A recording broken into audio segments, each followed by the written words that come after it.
What is there to fear? Nothing. Fear is what controls us. Normal is only what we normally experience. There's another way of looking at the world. This global conspiracy that I've been exposing for 3 decades is basically the hijacking of human perception. World governments are controlled by a reptilian, non-human race. I've been saying that since the 90s. I haven't seen a shapeshift. Have you? I've seen eyes change from round pupil to slit pupil. When someone like me is questioning everything, mainstream society is going to see you as mad. David Icke. I'm delighted that there's so much laughter in the audience tonight. But no, they're laughing at you. They're not laughing with you. All that ridicule was fantastic because it set me free of the prison that most people live in, fear of what other people think.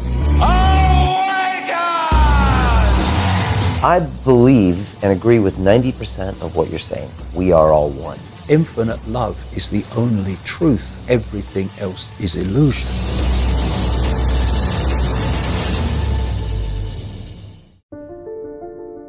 They say that the human race is doomed, that we have lost touch with our true nature, that the media has corrupted us, and that the planet has no future. I disagree. I believe that humanity is full of hope, and that our salvation lies within each one of us. My name is Brian Rose, and my job is to listen, the oldest method of learning known to man. Each week I seek out individuals that are changing the world, people who are living and thinking in a different way. Their stories will challenge your beliefs, make you question your choices, and perhaps inspire you to change. I never planned on doing any of this, but now I can't stop. Join me on this mission and make humanity something we can all be proud of.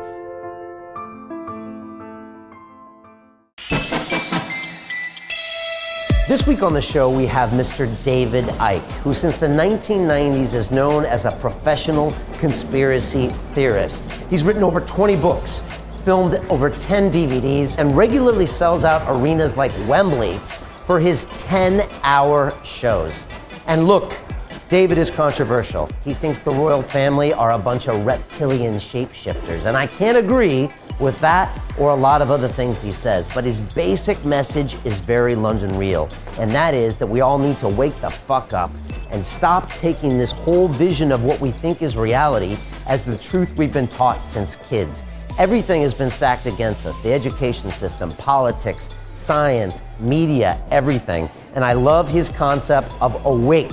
And so that's why you need to plug in here and see what's really happening. Hi, it's Brian Rose from London Real. You probably know that we've just recently been re-platformed on YouTube after 25 months completely in the dark. The truth is, I really need your help. What I really need you to do is click on that subscribe button right now, like this video, and maybe even leave a comment or share the link with friends. We're really fighting against an algorithm that's tried to keep us quiet for so long. And the more subscribers we have, the more people watch our content, the better guests we can bring you, the better content, and we can continue transforming lives. We've been doing this for 14 years now.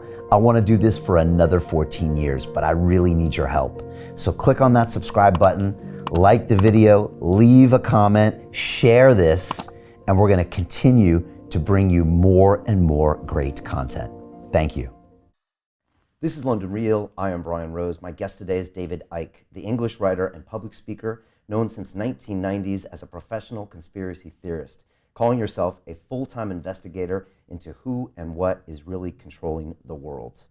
As a former footballer, BBC Sports television presenter, and spokesman for the Green Party, your interview on Terry Wogan's show in '91 turned you from a respected household name into a laughingstock across the country. You are now the author of over 20 books and over 10 DVDs and have lectured in over 25 countries, speaking live for up to 10 hours to huge audiences, filling stadiums as big as Wembley Arena. Your latest book, Everything You Need to Know But Have Never Been Told, is 700 pages, packed with ideas from, in your words, the madman who has been proven right again and again and again. David, welcome to London Real. Thank you, Brian. Before we get started, what is it like coming to London, and what does this city kind of represent to you, and what's the vibes when you get to a place like this? Well, I live on the Isle of Wight. See, I've lived on the Isle of Wight since 1982. So every time I come to London, it's still, even the number of times I've been here and the years that I worked here, it's still a bit of a culture shock. You know, it's all people, movement, and stuff like that. And it's I like London, I like Londoners, but I don't like what goes on here, because London is one of the great centres of this web of deceit and manipulation. And in so many ways, America is, yes, it's important in what goes on in the world, but in so many ways, America fires the gun, but the bullets are loaded in Europe and in places like London, not by the British government, of course, but by the centre of the secret society web globally, which is fundamentally connected to Europe and to London. So I don't like what goes on here, and the British establishment is not something I care for, to say the least, or have since I was a kid. I've always questioned authority. I always feel that authority should command respect by its actions, not demand it just because it's authority. But that seems to be the way things happen and the way things work. You start the book in a really interesting way, and I just kind of wanted to ask you why you just started to go there. But you said that, and you kind of go back to that Wogan interview, and you said, you know, mention your name then, it was enough to get a laugh. With no joke necessary, I was the joke. But as it turns out, they were the joke all along. And then you went on to say that in madness, to a collective madness looks like madness, but it's actually could be normality when that collective is actually a little bit mad themselves. Well, what's it like to look back on 30 years and see all this in perspective? Well, you know, I do look at the world like that. You know, if you're born into a crazy place and you're brought up in the crazy place and you become an adult in the crazy place and all you've ever known in your life is a crazy place, then to you, crazy is normal. And when someone comes from outside or has started to see it from inside and says, actually, this is a crazy place, well, you are seen as crazy because you're not normal. You're not the normal, that is actually madness, that people have become used to. And this is the thing, Brian, you know. What is normal? Normal is only what we normally experience. So if you are living in the outback of Australia, your normal is never seeing anyone pass your house, never seeing a vehicle. But if you're born in downtown London or live here, your normal is never not seeing vehicles and people everywhere. And so when a vehicle passes someone in the outback, they say, "Oh, look, there's a car. That's not normal." And then someone walks down an empty London street and they say, "Oh dear, what's going on?" That's not normal. Normal is only what we normally experience. And thus, if we live in a crazy place, then that's what we normally experience. And this is how things are. And you're born into a world. And when you come into the world, it's got great relevance for what's going on now, actually, this. Then you take the world to be as it is when you arrive. So you come into a crazy place, but, well, this is how it is. So you don't see it as crazy. And therefore, when someone like me is questioning everything about the crazy place and seeing if it stands up to scrutiny, and most of it doesn't, then, of course, mainstream society is going to see you as mad. I take that as a compliment. It's one of the things I say in the book. To be called mad by an idiot, as I put it, is a compliment. And I've been called mad by many idiots over the years, I can tell you. Many of them journalists, funnily enough. But it's just something you have to live with, and you have to come to terms with and accept. When you're challenging normality, then that which has accepted normality to be the real world is going to see you as crazy. Can't be any other way. Thing is, though, and I found this over the last nearly 30 years, if what you say has validity, and you keep saying it, despite all the abuse and all the ridicule, you keep saying it. If it has validity, that's the key. If it doesn't, it won't go anywhere. But if it does, eventually it will be shown to be so. And that's the process that I've been through. It's nothing like completed yet, but it's moving that way, where world events are concentrating people's minds on the fact that the world isn't like they thought it was, and they don't like the way the world's going. They feel uneasy about it, and that has got people to, in greater numbers, to look at what I've written in the past, which is basically saying the world that we have now and we're going deeper into is the one that's been planned all along.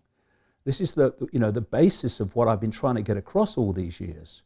The world is not random. The world is moving in the direction it is because it's been planned to do that. This is why Aldous Huxley in Brave New World, 1932, and George Orwell, Eric Blair as he was really called, with 1984, published in 1948, that's why they've been so incredibly accurate in predicting the way the world is going, because they weren't coming totally from their imagination. Because this plan for the global Orwellian state of total control, which is daily coming in, I mean, look around, it's not been planned for 5 years or 10 years. It's been planned for a long, long, long, long time. What do you see when you see the world today, and what should we be focused on? What are the big things that you see as, okay, this is happening, this is happening, this is happening? Well, what I'm seeing is more and more people beginning to question what they've not questioned before. That is incredibly encouraging. And I've just finished a world speaking tour over the last 18 months. I've been all over the world. It's happening everywhere. And it's not just the numbers, it's the kind of people, what I would call system people. You'd never think would ever question the system, but they are. So, because in the end, this global conspiracy that I've been exposing for 3 decades is basically the hijacking of human perception. Because if there's a few of you, and compared with the target population of 7.5 billion, something like that now, the number of people in full knowledge of what they're doing is tiny. Hundreds, thousands. Thousands maximum. At the core, hundreds at the core. At the core of the core, even less. And the rest of the structure is fiercely compartmentalized. So people are daily, different parts of this global web structure, playing a part in pushing the world in the direction I'm talking about, to this centralized world dictatorship, without realizing that's what they're doing. It's a tiny, tiny number. So given the mathematics, you can't physically control your target population. There's not enough of you. Yes, you can do it through people in uniform, which is manipulating the target population to police the target population, but you can't do it en masse. What you need to do is control the perceptions of the population, because perception is everything. Perception dictates what you believe, what you don't believe, what you'll challenge, what you won't challenge, what you'll accept, you won't accept, support, won't accept, support, everything. Once they've got your perceptions, they've got you, and they've got your life, and they've got the collective perception. They have humanity. This is why they want to control the information that people receive and to marginalize alternative ways of looking at the world, because where do perceptions come from? They come from information received. It might be a personal experience, information, or it might be the 10 o'clock news. But with most people, it's going to be the 10 o'clock news, but it's information. So if you want people to have a certain perception of a world event, the world in general, of who we are and the nature of reality, then control what people receive, and then you'll control their perception. When I look at the world, I see vast numbers of people who are perceptually programmed. And when I break it down in the book, when you look at a human life, it's basically a perceptual programming and download from cradle to grave. You come out of the womb and immediately you're influenced by your parents in terms of your perceptions. And they're not being malevolent, most of the time anyway, the vast majority, but they've been through the system you're about to go through, the process you're about to go through. They've bought it, accepted it as normal, accepted the crazy place to be sane, and therefore out of wanting to do right for you, they'll pass those perceptions on to you. And then, take a deep breath, take a step back, look at it again. When you think about it, Brian, you come out of the womb and within 4 years, you've only just got here. You're sitting at a desk with an authority figure representing the state's version of everything in front of you, telling you when you have to be there, when you can leave, when you can speak, when you can go to the toilet, when you can eat, what is, what isn't, what's possible, what's not possible, and the nature of everything. And this goes on all the way through your formative years, into higher education, if that's where you go. And it's a download of normal, a perception of normal. What I call it the postage stamp consensus. It's a narrow band of sense of the possible, which has basically been repeated, one of the greatest forms of mind control, repetition, repetition, repetition, all the way through your formative years. You then go out from there into the institutions. You become a journalist, you become a politician, you become a doctor, you become a scientist, you become a CEO, whatever.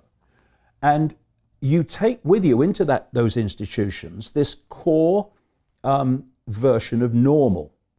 And when you go as a young person into those institutions are already pillars, solidified concrete pillars of the same sense of normal. So now you've left school, but where you're working is still confirming to you that the madhouse is sane and normal is how things are. A journalist who's doing a story on a medical condition will not go to a complementary practitioner who may have had great success in treating the particular ailment they're writing about. They'll go to a doctor, and the doctor will give him the song sheet, postage stamp consensus version of that problem. And so normal are kind of what we believe about medicine, everything. Capitalism, government, all of these things are these normals that we've been programmed. Because it's basically, Brian, all people here.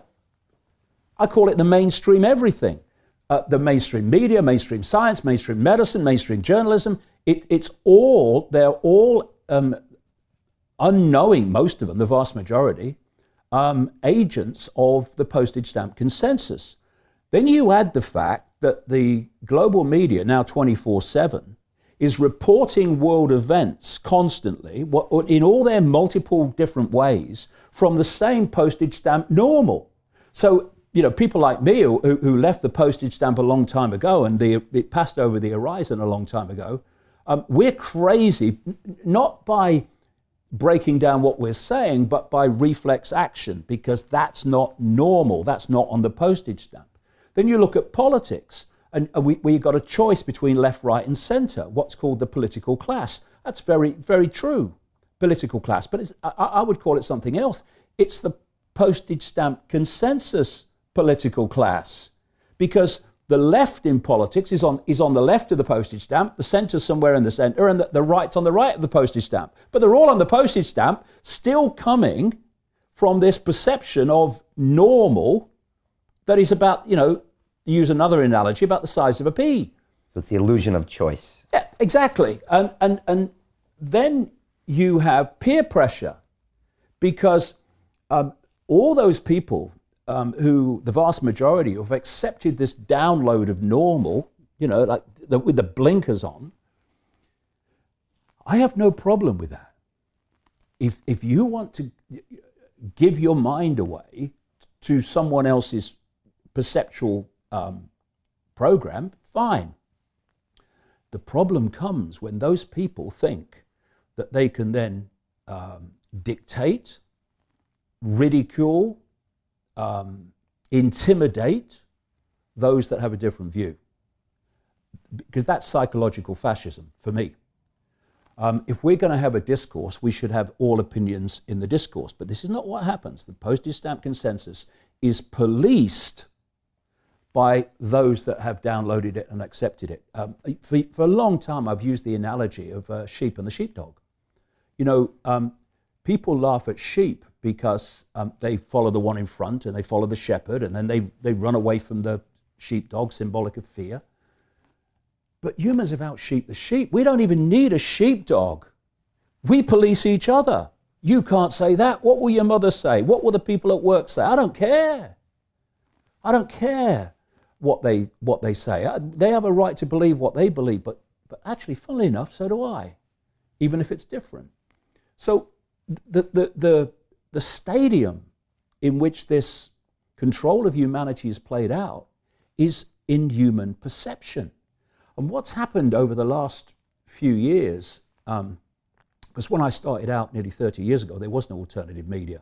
You know, I mean, for young people today, they might find this kind of seriously ancient, but unbelievable. But when I started out doing what I do, you communicated by printing off leaflets and handing them out in the street. There was no internet. But as this has grown, and the internet has grown, there has been, and this is the key, there has been an alternative source of information to the postage stamp consensus. Now, to be honest, I think that one of the drawbacks, or not drawbacks, no, one of the limiting things about the alternative media is that much of that still comes from the postage stamp consensus. It might be right beyond the far edge, but it's still on the postage stamp consensus. This is why much of the alternative media dismisses and has ridiculed me over the years as much as the mainstream has. So I don't think it goes far enough in delving into things like the nature of reality, which has fundamentally importance to human freedom. But when you look at how this alternative information has actually given people another way of looking at the same thing, another way of looking at 9/11, another way of looking at the banking system, another way of looking at terrorist attacks and what they use to justify. And people have got more streetwise. Some of us have talked in depth about the nature of reality itself, and people have gone, hold on, maybe the world's not like I thought it was. And what this has done has, not in its entirety, but it's been massively influential in triggering this gathering reassessment of what people perceive about the world, about themselves, about world events. And that's why now we're seeing this war on freedom of speech. We're seeing the Silicon Valley giants in the devil's playground, more and more algorithmically controlling the flow of information, using hoaxes like fake news, because they don't want this information circulating, because their perceptual imprisonment is being unraveled by alternative information. And we are now at a point where the efforts to suppress alternative information are going to get hysterical. They already are. Is that manifested in political correctness? Political correctness is quite simply getting the target population to silence itself. That's what it is. And, you know, as I've said, this plan has been around a long time. And it's been incrementally introduced step by step, what I call the totalitarian tiptoe. And every step has been projected and promoted as unconnected to the other steps. But when you start seeing patterns, you can see it But they didn't plan on the alternative media, or did they? Well, yeah, I'll come to that. Okay. I think they were surprised by it, that's an interesting point, an interesting story. But what I was talking about there was the way this has been incrementally done and has been brought in step by step by step. And where it's meant to end is with the total control of human perception. Up to this point, they have manipulated human perception by manipulating the information people receive. The plan is to go beyond that, where they are the perception. And what I'm talking about, of course, is artificial intelligence, which brings us back to the devil's playground, Silicon Valley, because that is increasingly the center. In the shadows is where it's coming from. But in terms of the world that you can see, Silicon Valley is becoming the center of global control. Not only is it driving, people will be shocked to see how deep Google, oh, it's just a search engine, and Facebook, oh, it's just a social media platform. To see how deep they are in the transhumanist agenda of connecting the human brain to artificial intelligence, so that artificial intelligence becomes the human mind. And that's not me pulling this out of the ether. I'm quoting there a Google executive, Ray Kurzweil, one of the global PR men for Frankenstein. Is he a Google exec? I know he's at Singularity University. He's a Google exec at the Singularity University. Okay. And he has said that by 2030, and that's a date, a year that keeps coming up again and again, 2030, the human brain will be started to be connected to artificial intelligence. And I'm quoting Kurzweil here. And then artificial intelligence will do more and more of human thinking until there is no human thought and artificial intelligence is doing it all. Now, why are they openly saying this now? Because the sales pitch is it will make us superhuman. So isn't that great? And all this getting the population, especially the young, or will be the adults then, addicted to technology is all about the here, kitty, kitty, kitty, preparing people to accept this. So you've got that agenda at the end of this road of the human mind as we know it being replaced by artificial intelligence. But out of the same, as I was mentioning a few minutes ago, out of the same devil's playground, Silicon Valley, is coming the Google, Facebook, etc., algorithmic censorship more and more of the alternative media using various excuses. Because what they do is this, they'll give you an excuse, oh, we've got to stop jihadis. Okay, right. So, oh yeah, we'll stop jihadis. Okay. And then they widen it and widen it. It's not jihadis anymore, it's people like me. It's and other people that are questioning the official narrative, and they pull them in. So the alternative media is under tremendous pressure now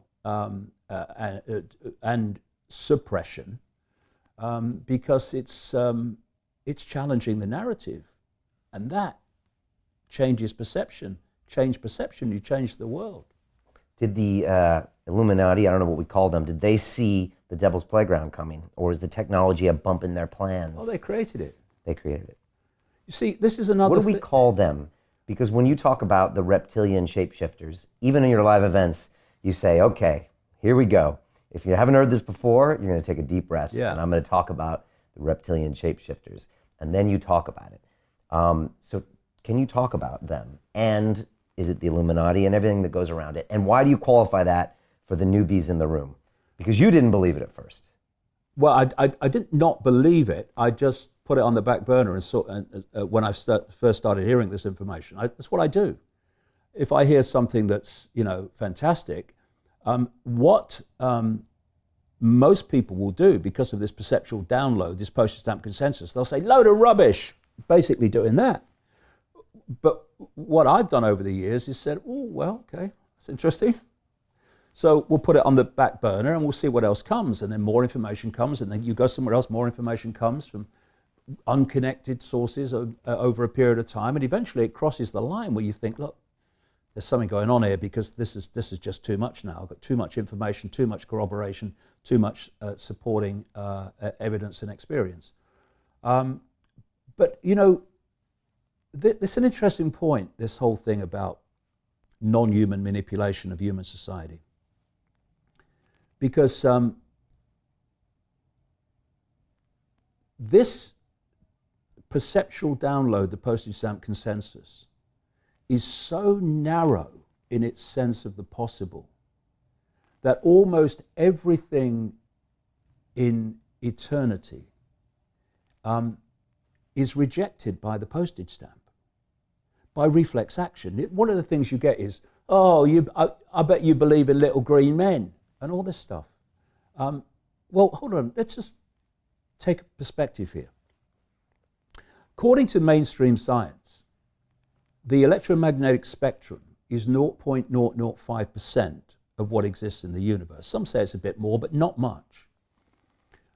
Visible light, which is the only frequency band that we can see, is a fraction, a tiny fraction, of the 0.005%. So humans, compared with what exists even in this universe, are basically blind.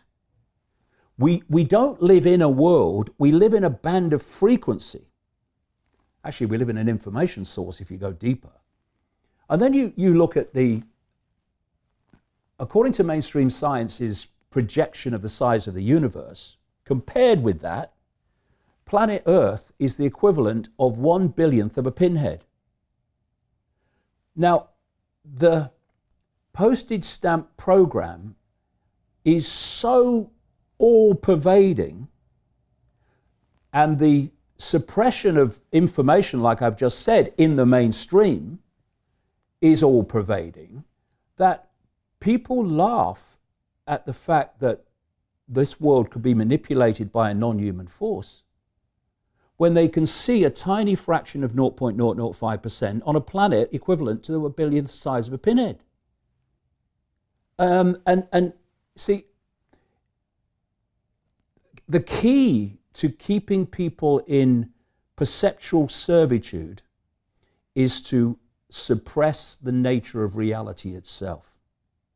Because if people realize what I've just said, they are far more likely to say, well, hold on a minute then. If we can't see almost anything, then what else exists? Well, hold on a second. Look at the diversity of form in the human form, never mind the animal world and the insect world, that's operating within that tiny band of frequency. What the heck exists in terms of diversity of form beyond that, which is in the almost entirety of existence that we can't see? And when you come from that perspective, then non-human entities, that many taking a reptilian form, becomes far less fantastic than if you're coming from postage stamp consensus, which is waving it away by reflex action, load of rubbish. And, you know, I've not sat in a darkened room pulling this out of the ether. I've researched all over the world. And when you have ancient cultures all over the world who are describing non-human entities in the unseen, which is almost what isn't unseen to the humans in the way that I've just described, many taking a reptilian form. And that has passed through the ages. And then you meet people in places like America, because once you start talking about this, you become someone that people will give information to, because they can see a way of getting out to the public arena, because you won't think they're crazy. And they're telling you the same. You know, people who've been in mind control projects, people who've been in government projects, who've interacted with these entities in underground bases. And they're describing what the ancients described. When you've got this man who's unfortunately just died in his 90s, William Tompkins, writing a book in 2015 describing how he was seconded in 1942 into a top secret naval intelligence operation in America based at the naval base at San Diego, where his role, or the role of that organization, was to interact with non-human entities. And he produces documents, he produces pictures of people he was with to support what he claims. And he's saying world governments are controlled by a reptilian non-human race. I've been saying that since the 90s. Who are these people? Royal family, reptiles. Trump? Well, let's look at how it works. First of all, these entities operate in the unseen, overwhelmingly in the unseen. Because we, like I said earlier, live in a frequency band, a band of frequency. Anything beyond that frequency we can't see, we're not aware of. And, people have no trouble accepting that the old analog system of radio and television stations are different frequencies sharing the same space without interfering with each other unless they're really close on the dial.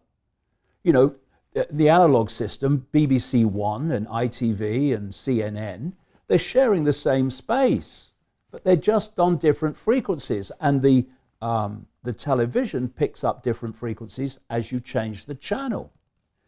Well, in the same way, worlds or realities, it's a better term, are sharing the same space without interfering with each other unless they're very close on the dial. And at that point where they're close on the dial and there is some form of interaction, that's what we call ghosts and paranormal activity.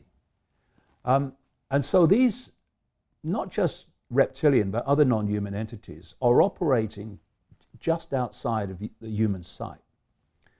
And they have to have vehicles within our frequency band, within our world, that represent their interests, that are basically vehicles for them to manipulate our society.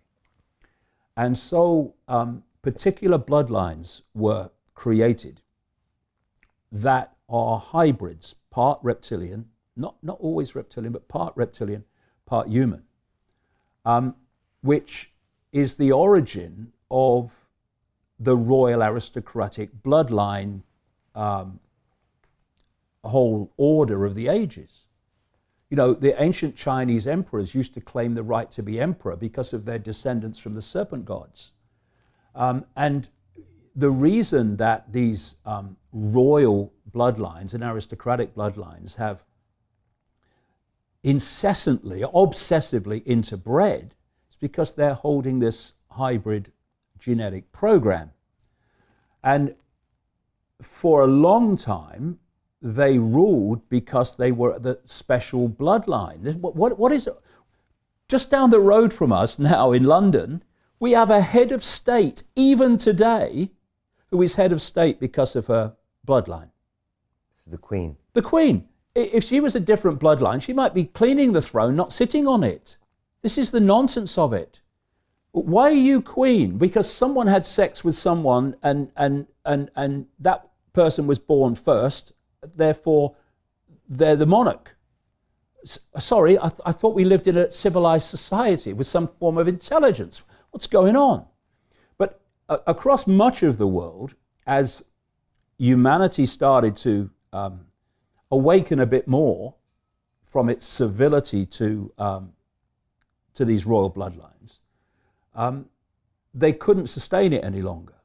And so the royal in-your-face control started to disperse. It's still around in some areas, like we still have a monarchy in here and the Commonwealth countries, but in lots of countries it disappeared. But these bloodlines didn't. And their sense of being special and being, quote, royal never ended either. And so they moved into the dark suit professions of banking, of politics, of all the dark suit professions, government administration, etc. And they've gone on running the show ever since, while not being overtly royal. And of course, what happened with the so-called Great British Empire and these other European empires is these bloodlines went all over the world, and they imposed themselves in the North America, in South America, in Australia, all over the world. And they've gone on controlling ever since. But when you look at the situation from just a general population perspective, everything seems to be unconnected. People seem to be unconnected. But when you go deep into the shadows, they're not unconnected.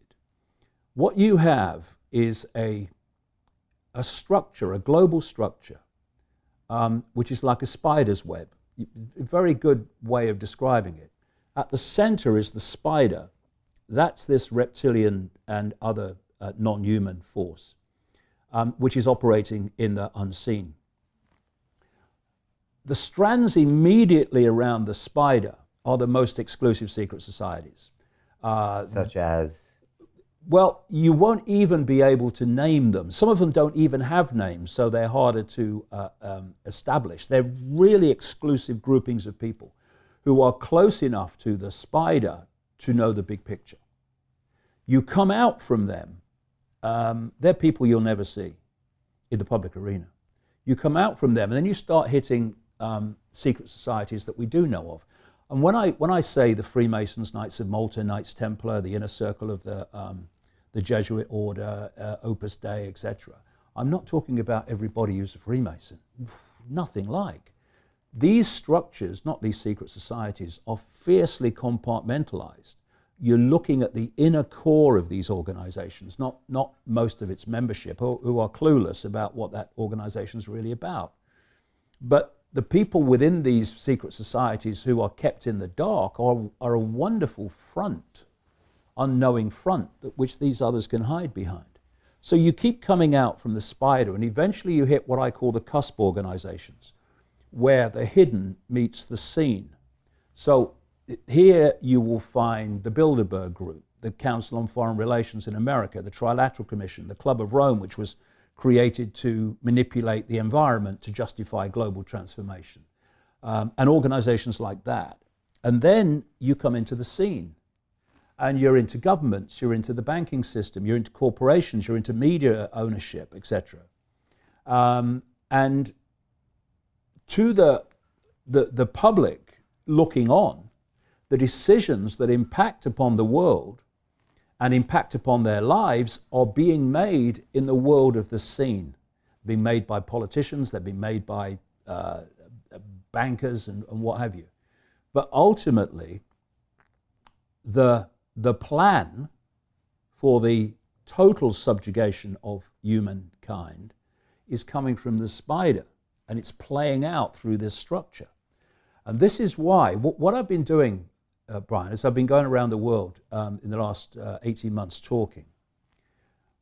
What I've been setting out in this 10-hour talk is the background and also the wish list, how they want the world to change and how they want to change it and what they want to introduce. So every time I go into a country, I usually get there 4 or 5 days early, and I've got a checklist from the talk of all the things that, because America's further ahead of anybody, and Britain too, but what I have this checklist, and it might be Australia, it might be the Balkans, it might be Serbia and those countries, it might be anywhere in Europe, it might be America, Canada. Every time I go into a country, check, check, check, check. To continue watching the rest of the episode for free, visit our website londonreal.tv or click the link in the description below. Most people will never see this opportunity. Dubai luxury transformation projects have historically delivered 40 to 90% annual returns. That is incredible. These were once reserved only for insiders with access. I spent 15 years on Wall Street, and I learned this: the biggest returns always go to the people who get the call first. Now, you finally can. We've just received a brand new project with major upside potential. Allocations move fast. Click the link, apply now, and speak to my team. This is your chance to see what others never will.